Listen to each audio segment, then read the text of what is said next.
রেমালের তাণ্ডব, ফুঁসছে নদী, একের পর এক নদী বাঁধে ধস নেমেছে, কোথাও বাঁধ উঠছে, গ্রামের ভেতরেই জল প্রবেশ করছে।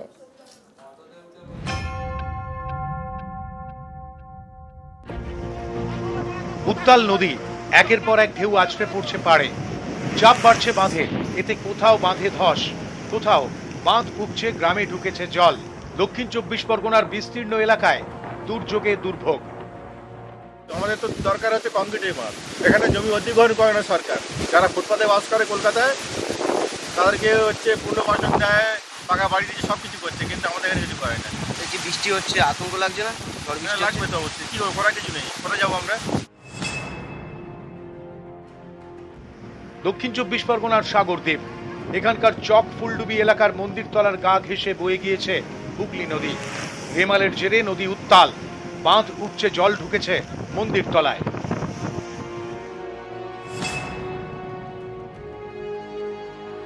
গোসাবার রাঙাবেলিয়া, রবিবার রাতে এখানে গোমর নদীর বাঁধে বেশ কিছু জায়গায় ধস নামে, আতঙ্ক ছড়ায়।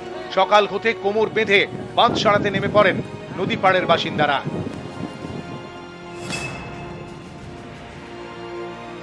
হিঙ্গলগঞ্জে ফুঁসছে ইছামতি নদী, এখানকার বোলতলায় নদী বাঁধে ভাঙন। রবিবার রাতেই বাঁধ মেরামতিতে নামতে হয় স্থানীয়দের। গ্রামের মানুষ দৌড়ে আসছে, কিন্তু প্রশাসনের সহযোগিতা কোথায়? টাকাগুলো যায় কোথায়? তাহলে টাকাগুলো তো আমরা এই টাকাগুলো তো পাই না, গরিব মানুষ পাই না। এই আমফানের সময় তো বাঁধ ভেঙেছিল, বাঁধ ভেঙেছিল, টাকা এসেছিল, সে টাকাগুলো তো সব নেতাদের পকেটে। কংক্রিটের বাঁধ হওয়ার কথা ছিল, সেসব কোনো কিছুই হয় না। এটাই আমাদের জন্মস্থান, কিন্তু এখানে পঞ্চায়েত ভোট আসে যায়, নেতারা প্রতিশ্রুতি দেয়, কিন্তু সেভাবে কাজ হয় না। সাধারণ মানুষকে তো তারা হিসেব দেয় না। আমরা সংবাদে জানছি বা অন্য অন্য মাধ্যম দিয়ে জানছি যে এখানে টাকা পয়সা আসছে, বাঁধের জন্য টাকা আসছে, কংক্রিটের বাঁধ হবে, এরকম অনেক কিছু শুনতে পাই প্রপোজালের কথা, কিন্তু বাস্তবে তো তার কোনো রূপ দেখতে পাই না। দক্ষিণ 24 পরগনার সন্দেশখালী, এখানে রায়মঙ্গল নদীর বাঁধ ভেঙে গ্রামে ঢুকেছে জল। নবান্ন সূত্রে খবর, রেমালে সব থেকে বেশি ক্ষতি হয়েছে সুন্দরবনে। রাজ্য জুড়ে 1200-র বেশি বিদ্যুতের খুঁটি উপড়ে গিয়েছে, এর মধ্যে দক্ষিণ 24 পরগনাতেই 300-র বেশি, সুন্দরবনে 300-র বেশি বাড়ি ক্ষতিগ্রস্ত। নিউজ 18 বাংলা। প্রতিবারই ঘূর্ণিঝড়ের তাণ্ডবে লণ্ডভণ্ড হয় সাগর, আর সেই অভিজ্ঞতা থেকেই সতর্ক ছিল প্রশাসন। দ্রুত গতিতে কাজ করেছে প্রশাসন, এবং শুধু তাই নয়, অন্যত্র সরিয়ে নিয়ে যাওয়া হয়েছিল স্থানীয় বাসিন্দাদের। অতীতে যে সমস্ত দুর্যোগ বিপর্যয় এসেছিল, সেই সমস্ত ঘটনা যাতে আর পুনরাবৃত্তি না হয়, সেই কারণেই কিন্তু এই ব্যবস্থাপনা। প্রশাসন তুলে নিয়ে গেছিল, আমাদের ক্ষয়ক্ষতি হয়নি। যতটা ভয় করেছিলাম ততটা ভয়ের কোনো কারণ নেই। বাড়িতে যাচ্ছে এখন, কোনো চিন্তা নেই। আমরা আশঙ্কা করেছিলাম তো অনেক, বাঁধ ভেঙে যাবে, অনেক কিছু জল বাড়বে, সেই জলটা বাড়েনি। ঝড় বন্যা হওয়ার কথা পুলিশ প্রশাসন বলেছিল, বলে ঘূর্ণি হাওয়াটা হবে, আর নদীর জল বাড়তি হবে বলতে আমরা চলে গেছিলাম, এখন বাড়িতে ফিরছি। রেমালের বিপর্যয়, আর সেই বিপর্যয়ের মধ্যেই সাগরে ভোট। বাড়িতে ফিরলেন ফ্লাড সেন্টার থেকে, বাড়িতে ফিরে ভোট দিলেন বিশেষ চাহিদা সম্পন্ন ব্যক্তিত্ব যারা, তাদের আজকে ভোট নেওয়া হয়েছে। গৌরী হেমব্রম, তিনি আজ ভোট দিলেন। ঝড় বিধ্বস্ত এলাকায় চলল আজকে ভোট গ্রহণ।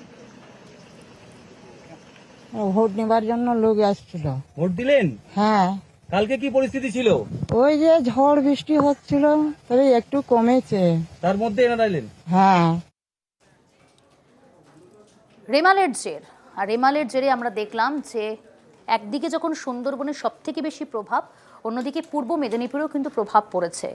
দীর্ঘা, উত্তাল সমুদ্র সেখানে, এবং শুধু তাই নয়, তমলুকে সেখানেও একাধিক বিদ্যুতের খুঁটি ভেঙে পড়েছে, গাছ ভেঙে পড়েছে। সব মিলিয়ে পূর্ব মেদিনীপুরেও রেমালের প্রভাব যথেষ্ট।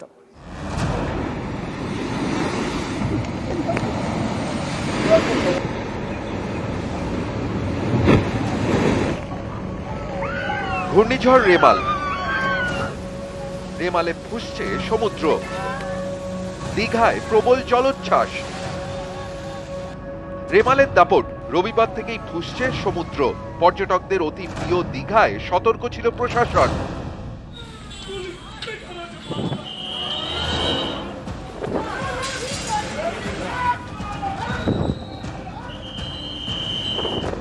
রবিবার রাতে রেমালের তাণ্ডব।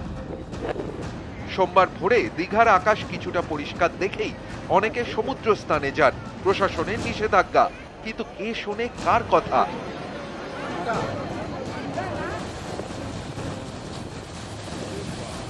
বেলা বাড়তেই বদলাতে শুরু করে দীঘার সমুদ্র। গার্ডওয়াল টপকে বড় বড় ঢেউ।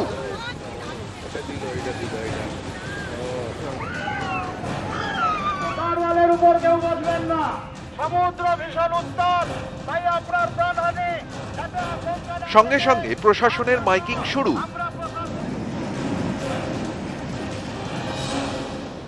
জলোচ্ছ্বাস দীঘায় বেড়েছে। সাধারণত প্রত্যেকদিন জোয়ারের সময় যে পরিমাণ জলের উচ্চতা থাকে তার থেকে কিন্তু সোমবার অনেকটা বেশি রয়েছে, এবং সকালবেলা যখন ভাটা ছিল তখন অনেক মানুষ কিন্তু তারা নেমে স্নান করে ফেলেছেন।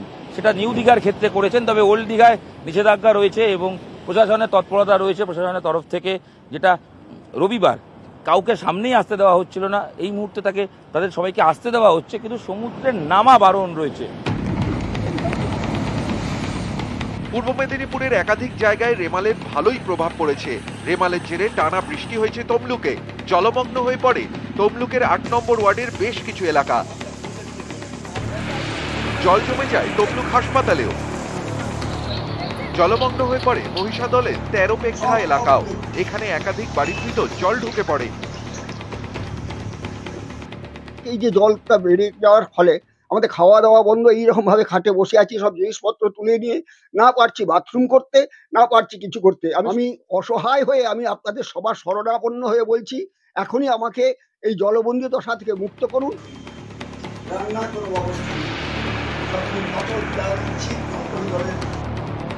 রেমালের প্রভাব পড়ে হলদি নদীর তীরেও। হলদিয়ার চাউলখোলায় উপড়ে পড়ে বিশাল বটগাছ। এতে ব্যাহত হয় যান চলাচল।